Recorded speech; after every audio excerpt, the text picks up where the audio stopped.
신약성경 마태복음 5장 1절로 4절 말씀, 지난주부터 산상수훈, The Sermon on the Mount, 예수님께서 하신 산상수훈 강해 설교 시리즈로 시작을 했습니다. 자, 5장 1절로 4절 성경을 펴신 채로 우리 1절로 4절을 함께 다 같이 한 목소리로 읽겠습니다. 예수께서 무리를 보시고 산에 올라가 앉으시니 제자들이 나온지라. 입을 열어 가르쳐 가라사대 심령이 가난한 자는 복이 있나니 천국이 저희 것이며 애통하는 자는 복이 있나니 저희가 위로를 받을 것이며. 아멘. 지난 시간에 제가 산상수훈은 그 별명이 뭐다 했습니다. 여러분, 산상수훈의 별명이 뭐라고 말씀드렸습니까? 천국 뭐라고요? 천국 헌법이다. The Constitution of the Kingdom of God. 하나님 나라의 Constitution, 헌법이 뭐냐? 천국 헌법이 산상수훈이다 했습니다. 다른 말로 하면 미국 시민권자가 반드시 준수해야 할 것이 뭐냐? 미국 헌법, 미국 헌법이듯이 하늘나라 백성이 반드시 지켜야 하는 법이 뭐냐? 산상수훈이란 것입니다. 주의할 것은 산상수훈을 지켜야 그것이 조건이 되어서 천국 백성이 된다, 아닙니다. 우리가 천국 백성 된 것은 전적으로 우리 주님의 은혜로 값없이 된 것입니다. 그러나 이 은혜로 천국 백성 되었기 때문에 우리의 신분과 우리의 어떤 존재가 바뀌었기 때문에 우리에게 반드시 요구되는 것이 뭐냐? 바로 천국 헌법 산상수훈이란 것입니다. 미국 시민권자로서 시민권 선서를 하는 그날부터 신분이 대한민국 시민권자에서 미국 시민권자로 바뀌었기 때문에 이제는 준수해야 할 것이 미국의 헌법과 법률이듯이 나의 신분과 존재가 하늘나라 백성으로 바뀌었기 때문에 요구받는 것이 뭐냐? 천국 헌법인 산상수훈이다 라고 이야기했습니다. 여러분, 지난주에 우리가 다뤘던 첫 번째 말씀이 무엇입니까? 심령이 가난한 자는 복이 있나니 천국이 저희 것임이라 했습니다. 왜 수많은 말씀 중에서 하필이면 천국 헌법인 산상수훈의 첫 마디가 심령이 가난한 자가 복이 있는 것이라 말씀하는 것으로 시작되었을까 하는 것입니다. 왜 그렇습니까? 산상수훈은 천국 헌법이기 때문에 하늘나라 백성에게만 요구되기 때문에 하늘나라 백성이 되지 아니하면 이 산상수훈이 필요 없다는 것입니다. 따라서 산상수훈의 제일 처음 누가 천국 백성이 되며 누가 하나님 나라에 들어갈 수 있는가, 그 문을 여는 말씀으로 시작하기 때문에 심령이 가난한 자는 복이 있다고 말씀하신 것입니다. 지난 시간에도 말씀드렸지만 현대적 의미에서 심령이 가난하다 하면 우리는 생각합니다. 아, 저 사람 지금 불안과 우울증세에 시달리고 있다. 요즘에 얼마나 우울증 환자들이 많습니까? 얼마나 많은 사람들이 공황장애라는 패닉 상태에 빠져서 정말 조금만 홀로 있어도 불안하고 죽을 것 같은 그 압박을 받는 그러한 분들이 얼마나 많은지 몰라요. 그리고 어떤 사람들은 늘 심약하고 겁이 많고 조금만 어려운 일 생기면 불안에 떨고 안 된다고 그러고 포기하는 그런 것을 우리는 심령이 가난하다 그렇게 생각이 쉬운데, 예수님이 말씀하시는 심령이 가난하면 영적인 것입니다.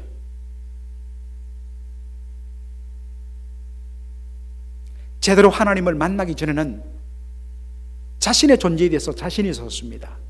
옆에 있는 사람과 비교했을 때 그래도 내가 저 사람보다는 상대적으로 좀 더 낫다, 좀 더 그래도 도덕적이다, 그렇게 위로를 받았습니다. 그런데 어느 날 절대적으로 의롭고 거룩하신 하나님을 딱 만나는 순간 그 하나님의 존재 속에 비치는 자신의 실상을 보고는 경악을 하고 맙니다. 정말 죄덩어리요, 하수보다 더 악취가 나는 존재요, 숲보다 더 검은, 온 전체가 검어버린 그런 자신을 발견한 것입니다. 하나님의 주얼 앞에 자신의 존재를, 영혼을 딱 올려놓았더니 그래도 바늘이 조금은 움직이는 것처럼 생각했는데 올려보니 어떻습니까? 그대로 저울의 눈금이 0, 0을 그대로 가리키고 있습니다. 뭔가 그래도 내가 지금껏 쌓아놓은 것이 많겠지 싶어서 하늘나라 은행의 통장을 열어봤더니 어떻습니까? 잔고가 남아있는 돈이 0면 그래도 괜찮은데 보니까 도무지 갚을 수 없는 어마어마한 빚덩어리로 가득 차 있더란 것입니다. 여러분들, 우리가 도저히 빚을 갚을지 못할 때 신청하는 것이 뭐라고 그랬습니까? 뱅크럽시, 파산이지 않습니까? 영적인 파산, 스피리추얼 뱅크럽시 상태가 뭡니까? 심령이 가난함이라고 이야기했습니다. 지금부터 11년 전에 한국에 경제 위기가 들어오면서 IMF가 들어왔습니다. 그 당시 한국에서 은행이 망한다는 것은 상상도 못했지요. 그런데 지금도 이름을 대면 우리가 아는 한일은행, 조흥은행, 너무너무 명문은행들 다 무너져 버렸습니다. 한국의 굴지의 3대 그룹의 하나인 D그룹이 무너졌습니다. 이런 대기업과 은행도 무너지는데 중소기업을 운영하시던 분들, 스몰 비즈니스를 하시는 분들 견딜 수 있겠습니까? 그 빚의 압박을 감당 못해갖고 다 파산되고 길거리로 나앉고 서울역과 지하실역 대합실을 오고 가면서 거기에서 신문지를 가지고 오돌오돌 떠는 노숙자들이 쏟아졌습니다. 부도가 나고 파산을 당했을 때 얼마나 많은 남자들이 가정으로부터 쫓겨나고 이혼당했는지 모릅니다. 파산당하니까 어디도 환영하지 않습니다. 가정에서 아내에 의해서 쫓겨납니다. 친구들이 전화를 받지 않아요. 이게 세상에 바로 파산, 뱅크럽시 당한 사람들의 현실입니다. 그런데 천국은 반대입니다. 누가 천국에 들어갈 수 있으며 누가 천국에 웰컴을 받을 수 있는가? 스피리추얼 뱅크럽시 된 상황을 인정하는 사람, 발견하는 사람에게 천국이 열린다는 것입니다. 안 돼, 넌 자격 없어가 아니라 아니야, 바로 네가 천국에 들어올 자격이 있어. 놀라운 역설이 있습니다. 심령이 가난한 자는 복이 있나니 저희가 천국이 저희 것이며, 반대로 이런 심령의 가난함을 제대로 된 살아계신 하나님과의 인카운트를 통하여, 만남을 통하여 내가 얼마나 영적으로 부패하고 검고 더럽고 설 수 없는 죄인인 것을 발견하지 못하는 그런 상태라면 결코 아무리 오래 예수 믿었다고 스스로는 이야기하고, 우리는 대대로 예수 믿는 믿음의 가문에서 태어났다고 이야기하고, 내가 이렇게 열심히 충성하고 헌신했습니다 하지만, 죄송하지만 그분은 천국과는 관계없는 그런 삶을 살고 있는 것입니다. 오늘 주님께서 이 심령의 가난함을 경험한 사람에게 두 번째로 주신 말씀이 뭡니까? 애통하는 자는 복이 있나니 천국이 저희 것입니다. 누가 애통할 수 있습니까? 진정한 의미의 애통은, 진정한 의미의 울부짖음과 절규와 탄식과 눈물은 자기가 하나님 앞에서 얼마나 심령이 가난하고 부패하고 완전히 영적으로 파산된 존재임을 발견하는 사람만이 토해내는 바로 눈물이 뭐냐? 애통이란 것입니다. 그래서 복이 있다는 것입니다. 지난 시간에 제가 이사야를 소개해 드렸는데 너무 중요하기 때문에 다시 우리 이사야 6장 5절의 말씀을 한번 보도록 하겠습니다.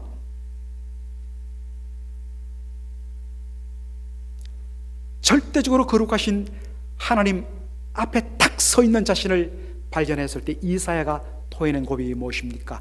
그때에 내가 말하되, 여러분 말하되가 영어 성경에는 어떻게 되어 있습니까? I cried, 울었단 말입니다.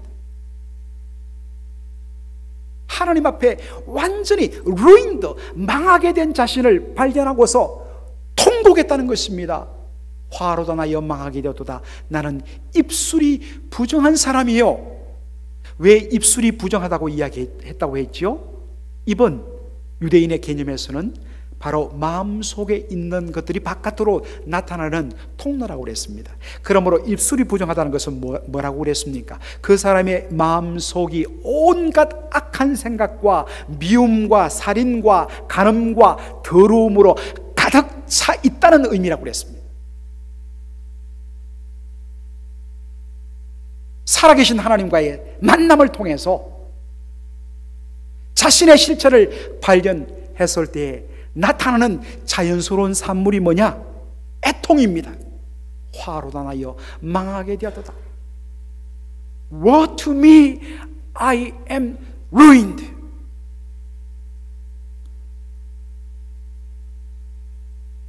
여러분, 우리가 언제 울게 되지요? 보통 세 가지 경우를 만났을 때 우리는 웁니다. 자신의 부끄러움과 수치가 드러났을 때, 이건 감추고 싶은데, 누구에게도 드러내고 싶지 않은데 나의 부끄러움을 누가 알았어요, 봤어요. 견딜 수 없는 부끄러움과 수치감이 있을 때 뭡니까? 우리는 감당 못해서 눈물 흘립니다. 또 언제 울지요? 자신의 그 부끄러움이 드러나갖고 도무지 나는 살 수 없다는 절망감이 밀려올 때, 이제 모든 것이 끝났어. 좌절과 절망이 밀려올 때 우리는 정말 포기의 눈물을 흘리게 됩니다. 셋째로 또 언제 우리의 눈물을 흘립니까? 이거 놓치면 나 죽는다. 이거 놓치면 나 죽는다. 그래서 살려달라고 애원하면서 몸부림칠 때 우리는 울며 애원하는 것입니다. 마찬가지예요. 영적으로도. 첫째는 하나님 앞에 드러난 자신의 영적인 실체를 발견했을 때, 심령의 가난함을 발견했을 때 그 부끄러움과 수치 때문에 통곡할 수밖에 없는 것입니다. 둘째는 하나님의 더 이상 자기의 의로는 하나님의 앞에 설 수 없다는 것을 발견했을 때 오는 그 좌절과 절망이 있을 때, 그때는 우리는 통곡합니다. 셋째로는 또 무엇입니까? 하나님 은혜 없이는, 하나님이 나를 떠나가시면 나는 죽습니다. 이번 기회 놓치면 죽습니다. 하나님 제발 살려주세요 하면서 매달리면서 그때 울게 되는 것이죠. 우리가 잘 부르는 찬송가 338장의 가사가 무엇입니까? 천부여 의지없어서 손들고 나옵니다. 주 나를 박대하시면, 나 이제 너 보기 싫어, 리젝트 하시면 나 어디 갑니까? 주님 못 놓습니다. 저를 버리고 떠나가면 안 됩니다. 살려주세요. 하나님의 바지가랑이를 붙들고서 살려달라고 그때 우는 것입니다. 이것이 바로 심령이 가난한 자가 반응하는 바로 애통입니다. 자기의 의에 대해서 절망하고 자기의 의에 대해서 정말 이제는 모든 것을 다 내려놓게 될 때 비로소 뭐가 보입니까? 우리 죄를 대신 지시고 십자가에서 피 흘려 죽으심으로 나의 모든 죄값을 다 갚아주신 주신 예수 그리스도. 이제 그 주님만 바라보게 되고 그 주님을 온전히 나의 주님으로 모시고 그분의 의만을 의지하는 믿음으로 주님 앞에 나가는 길이 비로소 열리는 것입니다. 그러므로 심령의 가난함과 애통한 영혼만이 예수님을 만날 수 있는 것이죠. 여러분, 이런 경험이 있으십니까? 수십 년간 예수 믿고 대대로 예수 믿었다지만 이 경험 없으면 죄송하지만 여러분에게는 천국과 관련은 없습니다. 이 은혜를 반드시 받으셔야 돼요. 이렇게 심령이 가난하여서 애통함으로 말미암아 온전히 주의 십자가를 붙들므로 말미암아 구원 얻기 때문에 애통하는 자는 복이 있다 했습니다. 그런데 구원받은 하나님의 백성에게는 그 이후에는 항상 해피하냐, 항상 좋으냐, 항상 성공하냐? 예, 물론 그런 일도 있지만 하나님의 백성의 삶은 일생이 눈물로 점철되는 그러한 삶입니다. 고린도 후서 보면 사도 바울이 고린도 교회를 향하여 책망하는 편지를 씁니다. 여러분들 고린도 교회 아시죠? 오늘 우리 장로님께서 우리 조국 교회 그리고 이민 교회들의 그 여러 가지 부패와 아픔들에 대해서 눈물로 기도하셨는데 참 어떤 의미에서는 그 교회보다도 훨씬 더 부패하고 타락한, 어떤 의미에서는 도무지 교회라고 말할 수 없는 교회가 어느 교회냐? 고린도 교회예요. 야, 어떻게 예수 믿는 사람들이 저렇게 될 수 있지? 라고 했던 교회가 고린도 교회입니다. 너무너무나 잘못이 반복되어 갖고 바울이 속상했어요. 그래서 고린도 전서를 먼저 첫 번째 편지를 보내고 또 고쳐지지 않으니까 두 번째로 편지를 써서 디도편에 보냈습니다. 거기에 막 정말 책망하는 이야기들을 많이 썼다고 고린도 후서 보면 나와요. 그런데 이 바울이 편지를 쓰고 후회했습니다. 그것 때문에 너무너무 마음에 고통이 찾아왔어요. 이 편지를 받고, 책망하는 편지를 받고, 이 사람들이 너무 큰 슬픔에 빠져갖고, 그래서 이것 때문에 믿음에서 떠나면 어떡하지? 믿음에서 떠나면 어떡하지? 내가 괜히 썼나? 여러분들, 목회자가요, 세면 좋을 것 같지요? 안 그렇습니다, 여러분들. 어떤 의미에서는요, 저를 변명해서 그러는 것이 아니고, 목회자는 강하면 안 돼요. 가도 좋다, 네 없으면 우리 교회 안 되나? 그러면 안 돼요. 한 영혼 한 영혼이 너무 귀하기 때문에 사도 바울이 편지를 쓰고 후회했어요. 괜히 썼다. 야, 이것 때문에 낙심하면 어떡하지? 안절부절 했습니다. 그런데 얼마 후에 디도가 돌아왔어요. 디도가 돌아와서 뉴스를 전하는데 뭐라고 이야기합니까? 선생님, 놀라운 일이 일어났습니다. 선생님의 편지를 받고서 우리도 걱정했는데 이 사람들의 마음속에 막 거룩한 슬픔이, godly sorrow, 거룩한 근심과 슬픔과 눈물이 일어났고, 이분들이 자신의 죄를 갖고 애통하면서 회개하고 돌아서고, 그리고 사도 바울 선생님이 우리 때문에 얼마나 염려하실까 싶어서 그들이 바울 선생님을 향한 뜨거운 사모함의 마음을 가지고 우리에게 이야기해 주었습니다. 놀라운 일들이 일어난 겁니다. 이 소식을 듣고서 사도 바울이 한 가지 진리를 깨닫게 됩니다.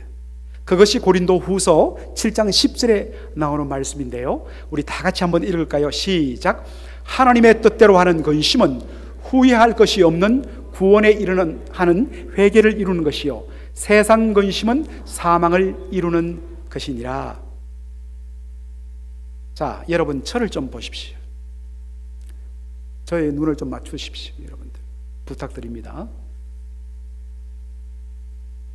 자, 다시 한번 구절을 보십시오. 하나님의 뜻대로 하는 근심은 뭐라고 영어되어 있습니까? godly sorrow, 경건한 슬픔이에요. 경건한 슬픔이에요. 하나님의 말씀을 그대로 거울로 비춰보니까 내 속에 있는 죄가 드러나갔고, 내 마음속에 죄송함과 미안함과 안타까움과, 야, 내가 예수 믿는 사람으로 이렇게 살아서는 안 되는데, 말씀을 듣고서 말씀을 읽는 가운데 거룩한 진림이 일어나 그것 때문에 아파하고 탄식하는 것이 뭐예요? godly sorrow, 하나님의 뜻대로 하는 근심, 염려 근심이 아니라 바로 애통과 눈물과 슬픔이 일어났다는 것입니다. 그 결과로 후회할 것 없는 진정한 회개가 일어났다는 것입니다. 자신의 잘못에 대해서 근심 중에 슬퍼하며 애통하는 가운데 이래서는 안 돼, 돌아서야 돼, 돌아서고 결단하고 마음을 바꾸는, 행동을 바꾸는 놀라운 회개가 일어났다는 것입니다. 사도 바울의 표현 다시 한번 9절 보시겠습니다. 이렇게 합니다. 자, 9절 한번 보여주세요. 하나님의 뜻대로 하는 근심은 후회할 것이 없는 구원에 이르는 회개를 이루는 것이요, godly sorrow, 경건한 슬픔 가운데 회개가 일어났을 때 이루어지는 것이 뭐냐? 구원이라고 이야기해요. 우리가 예수님 앞에 회개하고 십자가를 붙들고 믿음으로 말미암아 내가 구원을 얻었는데 왜 또 구원을 받는다고 이야기하죠? 구원을 2번 받아야 됩니까? 그런 뜻이 아니고요. 여러분들, 우리가 처음 예수 믿고 구절 내리시고 예수를 믿고 구원받았을 때 우리는 그것을 바로 거듭남이라고 이야기하죠. born again, 영적으로 새롭게 태어났다는 것입니다. 여러분들, 엄마의 뱃속에서 9달 있던 아기가 태어났을 때 어떻습니까? 생명체지요. 그러나 이 아이가 30년, 40년 지나도록 여전히 이만한 사이즈로 있고 기저귀 차고 있고 우유를 빨고 있다면 온 엄마 아빠의 근심과 슬픔일 것입니다. 분명 살아있는 존재지만 성장하지 않았기 때문에. 마찬가지입니다. 영적으로 거듭나고 구원받은 하나님의 자녀, 하나님의 백성이 되었는데 말씀의 젖을 공급받고 그 말씀 가운데 회개하고 돌이키는 가운데서 아름답게 영적으로 성장되는 것, 이게 뭡니까? 구원의 삶을 누리는 것이지요. 이것이 바로 구원이란 말입니다. 이런 의미에서 여러분들 지금 구원의 은혜를 누리고 있습니까?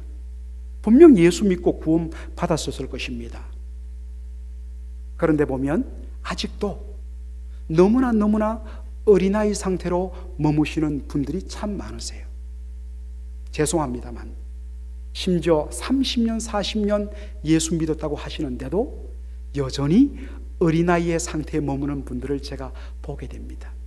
너무너무 안타깝습니다. 다시 말씀으로 돌아와야 됩니다. 하나님의 말씀 가운데 자신을 비추며 그 가운데 godly sorrow, 경건한 슬픔을 맛보며 repentance, turning back, change of mind, 놀라운 마음의 변화와 거룩한 대방향의 전환을 통해서 날마다 영적으로 spiritual growth, 영적인 성장을 맛봐야 되는 것입니다. 이런 의미에서 우리는 말씀 가운데 찔림을 받고 우리의 믿음 생활에서 자꾸만 우셔야 됩니다. 그런 의미의 눈물이 있는 자는 바로 복받은 인생이죠. 처음 예수 믿고 거듭나고 구원의 은혜를 경험했을 때 정상적이라면 십자가만 바라도 눈물 흘렸을 거예요. 그런데 여러분, 그 이후 여러분 눈에 눈물이 있습니까? 내가 눈물을 흘렸던 것이 너무나도 까마득한 옛날인데 지금은 십자가 봐도 무감각하고 하나님의 말씀 어떤 면에서는 안 보고, 여러분 이러한 나의 현 존재에 대해서 우셔야 됩니다. 이런 눈물을 달라고 여러분 기도하셔야 돼요. 세 번째로 천국 백성의 눈에는 이 눈물이 확장되는 경험이 있어야 됩니다. 시편 119편 136절을 우리 다 같이 읽도록 하겠습니다. 저희가 주의 법을 지키지 아니하므로 내 눈물이 시냇물같이 흐르나이다. 이 다윗이 보니까 주님의 법을 오베이, 순종 안 하며 의도적으로 무시하는 사람들을 보게 되었습니다. 우리 같으면 뭐 이런 사람이 다 있어라고 분노하고 어떤 의미에서는 화를 낼 건데, 바울이 뭐라고 이야기하고 있습니까? 다윗이 뭐라고 이야기하고 있습니까? 저들이 주의 법을 지키지 아니함으로 인하여 내 눈에 눈물이 시냇물같이 강물같이 흐르나이다 라고 울면서 기도합니다. 죽든지 살든지 그건 네 사정이고 나만 잘 되면 되지, 그렇지 않습니다. 주의 은혜를 받고 애통 가운데 날마다 회개를 통하여 구원의 성장을 맛보는 성도들은요, 옆에 죽어가는 성도들, 말씀에 순종하지 않은 영혼들을 바라보며 그냥 넘어갈 수 없어요. 그렇게 살면 죽어. 그렇게 살다가 두 걸음만 더 가면 낭떠러진데, 멸망의 길인데 왜 죽으려고 그래? 붙들고 울면서 그들의 영혼을 품고 우는 것, 이것이 구원의 은혜를 맛본 성도들의 성장하는 모습입니다. 이런 의미에 우리 성도님들의 눈에는 그러한 눈물이 있습니까? 빌립보서 3장 18절로 19절에도 보면 바울의 눈물이 나옵니다. 내가 여러 번 너희에게 말하거니와 이제도 눈물을 흘리며 말하노니 여러 사람들이 그리스도의 십자가 원수로 행한다. 그리스도 십자가의 원수로 행하는 사람들을 보면 분노하고 저주나 받으라고 이야기하는 것이 정상인 것처럼 보이는데, 바울이 뭐라고 이야기합니까? 그리스도 십자가의 원수로 행하는 사람들을 보러 때 내 눈에 눈물이 흐른다. 저렇게 살다가 주님의 심판을 면하지 못할 텐데 왜 죽으려고 그럽니까? 사시하죠. 애원도 해보고 주님 앞에 그 영혼을 품고 눈물로 기도하며 주님 살려주세요. 사랑하는 성도 여러분, 우리 성도님 여러분의 눈에는 이런 눈물이 있습니까? 요즘 우리 교회 성도들을 바라볼 때마다 부족하지만 저도 이런 동일한 고통과 탄식과 눈물을 많이 흘립니다. 제가 1년 반 목회를 쭉 하면서 성도들의 영혼을 살펴보는데, 죄송하게도 과연 저분이 정말 주님 앞에 거듭나 천국 갈 수 있는 영혼인가에 대하여 퀘션 마크가 찍힌 분들이 참 자주 목격됩니다. 그분들을 바라보면 너무 안타까워요. 저렇게 살면 주님 앞에 설 수 없는데. 그래서 요즘도 그 영혼들을 품고 제가 기도합니다. 한 영혼이라도 말씀으로 살려내기 위하여 성경부를 요청하고 그렇게 하는데도 너무나 무관심한 우리 성도들의 모습 보면서 제 눈에 눈물이 흐릅니다. 그래서 저는 요즘 우리 성도님들을 위하여 기도할 때마다 웁니다. 사랑하는 성도 여러분, 여러분의 눈에는 다른 영혼을 향한 눈물이 있으십니까? 아니면 분노와 비난만이 있습니까? 아니면 차라리 무관심, 죽든지 살든지 난 관심 없어 라는 영적인 무관심만이 여러분 마음속에 있습니까? 그것은 천국 백성의 자세가 아닙니다. 주여, 저들을 향한 긍휼과 애통의 마음으로 주님 앞에 눈물을 흘리며 기도할 수 있는 저의 눈이 되게 하여 주옵소서. 여러분 기도하셔야 됩니다.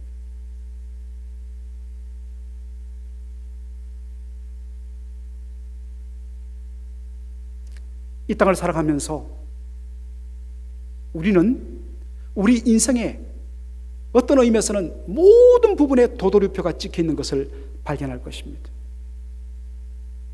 한두 번 되돌이표를 통해서 뒤로 갔다가 그 다음엔 다음으로 나가야 되는데, 왜 이렇게 우리의 삶 속에는 끊임없는 되돌이표, 말씀을 듣고서 그래 내가 사랑해야지, 결단해야지, 이렇게 살면 안 되지, 정말 미워해서는 안 되지, 축복해야지. 그런데 또 돌았으면 그것이 반대로 일어나요. 그것 때문에 안타까워하고 슬퍼하면서 또 결단하는데, 여러분, 일평생 끊임없는 도돌이표로 반복된다면 얼마나 비참하겠습니까? 그런데 이것이 우리의 연약한 현실이기도 해요. 이것 때문에 우리는 아파 눈물 흘립니다. 그리고 주의 백성답게 말씀답게 살아가려고 몸부림치지만 이 세상의 악한 질서가 워낙 공고하여 갖고 의롭고 바르게 살려고 하는 성도들이 오히려 손해당하고 그로 인하여 흘리는 눈물들이 많은 것도 우리의 현실입니다. 그런데 최종적으로 우리 주님께서 약속하신 것이 무엇입니까? 요한계시록 21장 3절로 4절에 마지막에 우리 주님께서 이 땅에 오실 때에 뭐라고 말씀하십니까? 하나님은 친히 저희와 함께 계셔서 모든 눈물을 그 눈에서 씻기심에 다시 사망이 없고 애통하는 것이나 곡하는 것이나 아픈 것이 다시 있지 아니하리니 처음 것들이 다 지나갔음이라. 여러분, 우리에겐 소망이 있습니다. 우리 주 예수 그리스도 오시는 그날 우리 주님께서 우리의 흐르는 눈의 눈물을 닦아주시겠다고 했습니다. 여러분, 이 눈물은 어떤 눈물입니까? 내가 주의 뜻대로 살지 못해서 흘리는 탄식의 눈물이요, 다른 영혼들을 향하여서 흘리는 그 애통의 눈물이요, 이 불의한 세상에서 하나님의 영광을 드러내고 싶은데 드러내지 못하는 자신의 약함 때문에 흘리는 눈물입니다. 우리 주님께서 그 눈물을 마침내 닦아주시겠다고 약속하시는 것입니다. 그런데 여러분, 주님이 우리의 눈물을 닦아주러 오셨는데 문제는 여러분의 얼굴에 눈물은커녕 이전에 흘려본 눈물짝조차 없다면 어떻게 되겠습니까? 예수님이 닦아줄 눈물을 여러분 가지고 있습니까? 우리 주님 말씀하십니다. 애통하는 자는 복이 있나니 저희가 위로를 받을 것이며, 애통하는 자에게 주시는 진정한 위로를, 그것이 진짜 복임을 누리고 살아가시는 우리 사랑하는 모든 성도들 되기를 주의 이름으로 축원합니다. 아멘. 기도하겠습니다.